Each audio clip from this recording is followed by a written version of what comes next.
Je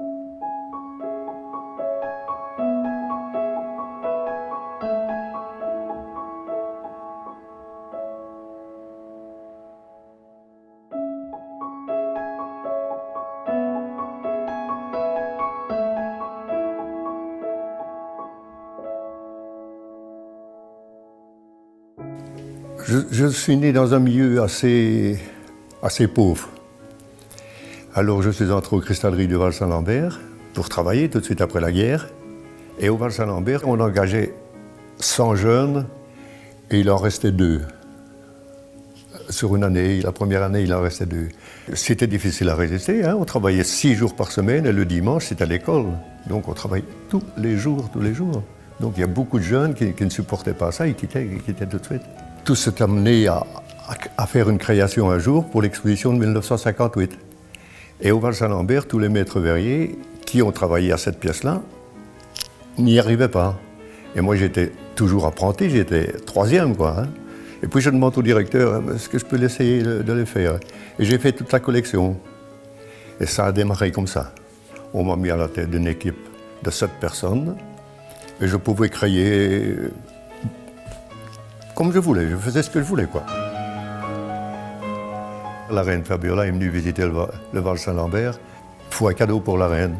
Et c'est là que j'ai créé la Madone de la reine. Donc j'ai créé une petite vierge. Et là, ça a été une grande satisfaction parce que ça a été un départ pour moi. J'ai fait cette vierge-là qui avait 30 cm au Val-Saint-Lambert. Et puis ici, à mon atelier, j'ai fait une d'1 mètre que j'ai remis personnellement au pape.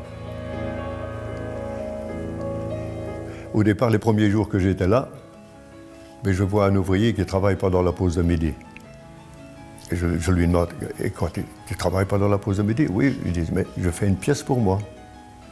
Oui, alors là, c'était pas tombé dans l'oreille d'un sourd. Hein. J'ai fait des pièces pour moi, et j'ai fait des pièces pour moi, et j'en ai fait tous les jours pendant la pause de midi. Et puis, on a changé de direction, et j'ai quitté le Val-Saint-Lambert, et j'ai fait une toute petite cristallerie de 10 kilos de cristal. J'ai fait quelques pièces. J'ai été invité à une exposition à Zurich. Tous les verriers qui étaient là, du monde entier, des Américains, du monde entier, tout le monde s'est rassemblé autour de moi pour regarder. Le lendemain, j'ai mis ma photo en première page du journal de Zurich. Et puis tout est parti, je ne vais pas dire tout seul, hein, mais tout est parti assez facilement, quoi, voilà. Puis j'ai fait la foire de l'art de Tokyo. Et puis il y a un couple qui a passé à l'ouverture et ils m'ont demandé si j'achète tout le stand, j'ai l'exclusivité pour le Japon? On a dit oui, évidemment. Et puis 5, 6, 7 ans après, il est venu ici avec des plans, il dit on va construire un musée pour toi. Et ils ont construit un musée de 3 étages et qui renferme 750 pièces. まるでギリシャ神殿のような美術館。ルイ・ルルーシの作品だけを展示する美術館は世界でもここだけ。12年前、私財を投じて美術館をオープンさせました。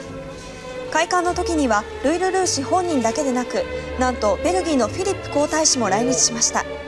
現在850点ほどの収蔵品の中から常時100点ほどを展示しています。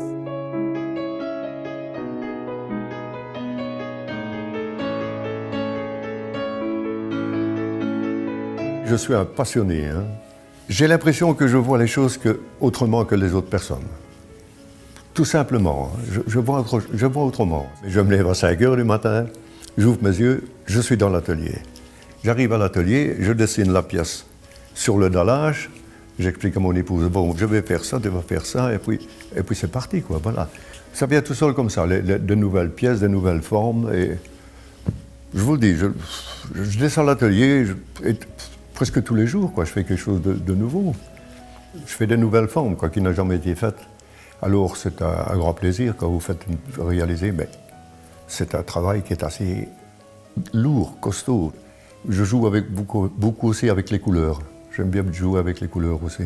Mais si vous voulez répartir la couleur, mais vous mettez un tout petit morceau de couleur sur la canne, au bout de la canne, vous soufflez une petite fois dedans, et puis vous mettez des couches de cristal, vous laissez refroidir, et puis vous remettez une couche de cristal. Et puis quand vous soufflez, le petit morceau de couleur que vous avez mis s'étend à l'intérieur, et vous avez une pièce de couleur. C'est très simple à expliquer, mais c'est assez difficile à faire. Mais je peux vous dire combien j'ai fondu de cristal. 40 tonnes. 40 tonnes de cristal qui se promènent dans le monde.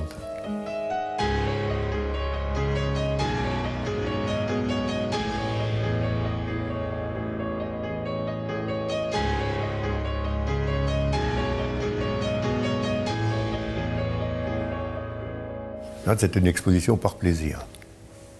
Je vais presque vous dire, pour moi, c'est une première. J'ai autant de plaisir comme à ma première exposition.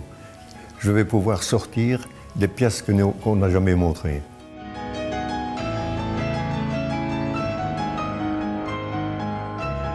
On apporte le plaisir quand vous faites une exposition et que les gens apprécient, qu'ils viennent vous voir, qu'ils vous disent « Ah, on n'a jamais vu des pièces comme ça » et voilà.